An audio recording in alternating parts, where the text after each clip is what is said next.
Core ఐలాండ్లో థాయిలాండ్లో ఇట్లా రేట్లు ఎలా ఉన్నా చూడండి. మంది అండ్ కోకోనట్స్. ఈ కోకోనట్ బాత్స్ వచ్చేసి 70 బాత్స్. Alcohol and mangoes.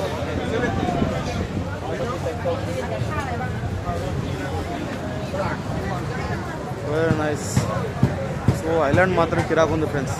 ఎందుకంటే మనము పటాయిలో దిగినాక పటాయి నుంచి ఆల్మోస్ట్ ఒక 50-100 కిలోమీటర్స్ వరకు తీసుకొస్తారు సముద్రంలో. తీసుకొచ్చినాక ఇదంతా ఐలాండ్ అన్నట్టు, కోర్ల ఐలాండ్ అంటారు దాన్ని. చూడండి ఇంత కోర్ల ఐలాండ్ సముద్రం మధ్యలో. సో ఇక్కడ ఉన్న బీర్లు కానీ హెవీ కాస్ట్ ఉన్నాయి ఇక్కడ, హెవీ కాస్ట్. మన ఇండియన్ బ్రాండ్స్ ఏముండవు, ఓన్లీ బడ్వైజర్ ఒకటే ఉంది. బడ్వైజర్ అనేది ఎక్కడైనా ఉంటుంది ఇక్కడ. సో